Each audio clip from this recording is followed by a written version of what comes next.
Hi Fools, welcome to Market Checkup, the Motley Fool's healthcare investing focus show.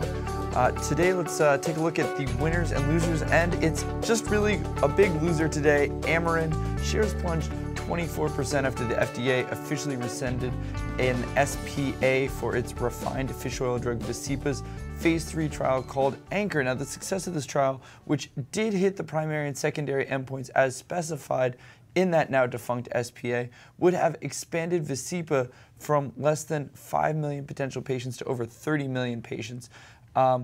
They are going to continue proceeding on with the larger Reduce-It trial, but that decision is going to be potentially impacted whether they can appeal and get Visipa approved for the Anchor indication. They were going to use the money from the Anchor indication to help fund the Reduce-It trial. We don't know what changes would potentially be made, but management has insisted that Reduce-It will not continue in its current form, and there have been warnings about dilution for Amarin. It may happen, but given that they're talking about changing the structure of Reduce-It, I don't see an immediate need for it as well. The company has $190 million in cash. It's burning less than $80 million for 2014 is what they're guiding. So, it may be able to shrink that burn even a little more after altering its sales force. But the large cardiovascular outcomes trial will be a big cash suck in the range of $30 to $40 million. It's going to be potentially, if you look at it, a whole another year before they start to get antsy, but possibly even closer to 2 years. Depending on what happens with approval, but at that point we'll also be getting closer to the end of the Reduce-It trial. There's a similar trial by AstraZeneca for their highly refined fish oil drug that they purchased not that long ago, and that will be finishing up around that time as well. A good outcome there could boost share prices for Amarin, even though it is a competitor. It will help prove out Amarin's thesis. Keep in mind, Visipa is still approved and it will generate some sales, even if it isn't enough to tip the company over break-even status. All that said, there are likely much better places to put your money. I think the appeals process is really risky and unlikely to generate an approval for the Anchor indication, which means the Reduce-It trial may change in a way that is detrimental to investors. There could be some dilution, although I don't think that's an immediate risk. But more importantly, this is potentially a dead time for the stock if they're going to have to run this really long trial. And if they don't get the appeals decision, which is going to take a long time, it won't be able to write its fortunes in 2014 or really in 2015. So bad news. Amarin lost a quarter of its value, and for good reason. Unfortunately, investors will have to stay tuned and see how successful they are appealing to the FDA. All right, moving on to the big headline, and that is from one of the biggest healthcare stocks of all, Johnson & Johnson. It reported its fourth quarter earnings, and despite good-looking numbers and headlines exclaiming that earnings are soaring 37%, there is some trouble lurking behind the surface. Sure, earnings look great. $3.5 billion, up from $2.5 billion at this time last year, but they took an $800 million impairment charge thanks to those defective hip replacements, so it's not quite an apples-to-apples comparison. When you adjust per share earnings, it came out to $1.24 per share versus $1.19, so still growing, but not quite as dramatically. Revenue actually climbed a nice 4.5% when you adjust as well. It did beat estimates on both the top and bottom lines. Now, individually, if I can dive into the segments, Pharma had a nice quarter. It continues its double-digit growth streak, another 12% for the quarter. It's easily my favorite division in the company, and if it were a standalone, it would be one of my favorite pharmaceutical businesses in the market. Zytiga sales were up 88% for the quarter, and worldwide 2013 sales were $1.7 billion. Invega Sustenna also has been an impressive grower, showing 50% fourth quarter growth and cracking blockbuster status worldwide as well. Now, the big news is Johnson & Johnson is splitting its medical devices and diagnostics business into two, selling off the diagnostics unit to a private equity shop, Carlyle Group, for a little over $4 billion, $4.15 billion. I think getting rid of its diagnostics business is a smart move. It allows Johnson & Johnson to focus on faster growing and higher margin areas. Hopefully, it will reignite some innovation in the medical device segment as well, but it looks like for the time being, Johnson & Johnson is more focused on bettering the financial metrics of that division, which I think is the right move given the Synthes acquisition as well. It's still digesting that large acquisition.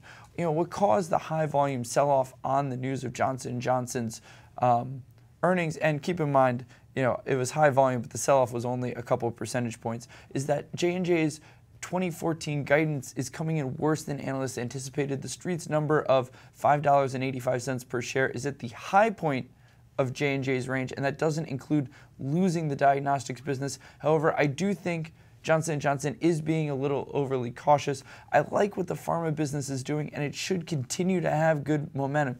Invokana does, yes, now have a competitive threat from AstraZeneca's Farxiga, but I still like it as a class-leading diabetes drug.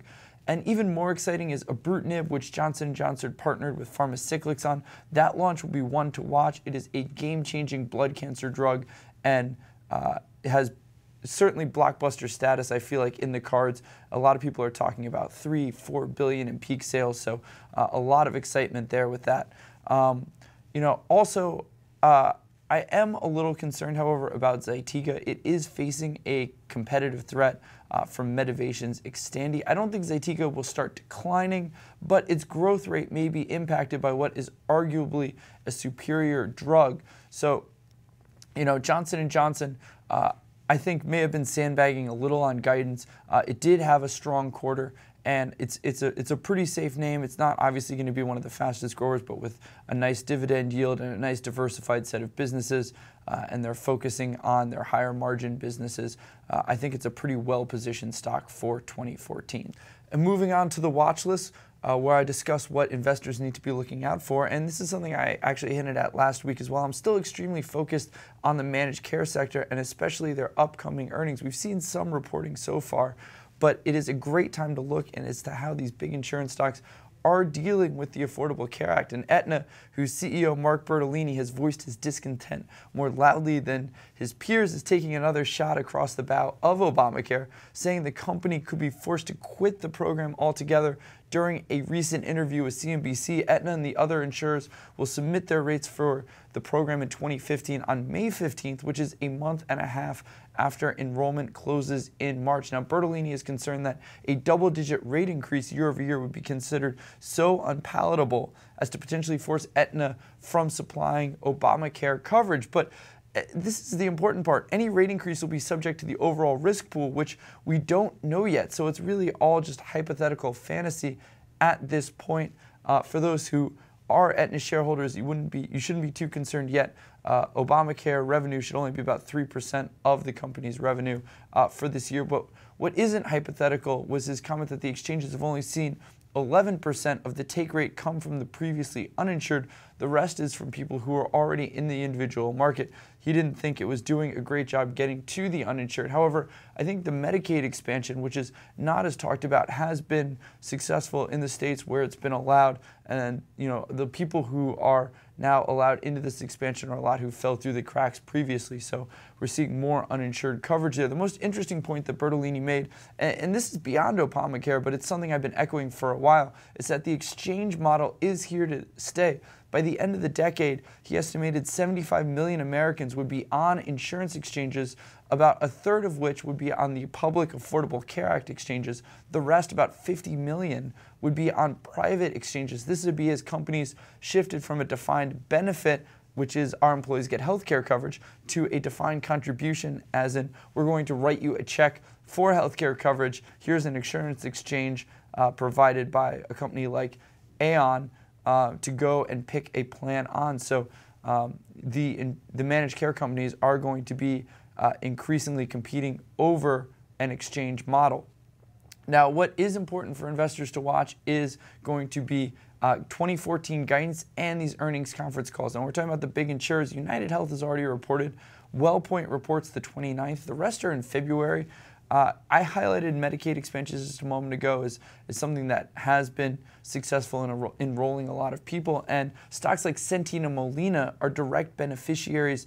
These are smaller managed care companies that focus on Medicaid. They report on the 4th and 10th respectively. I'm very interested to hear what they're seeing. Also keep an eye out for Aetna, which is on the 6th of February. As you could hear, its CEO always has interesting things to say. And stay tuned to Fool.com for all your other healthcare news as well. Thanks for watching the Market Checkup, and Fool on.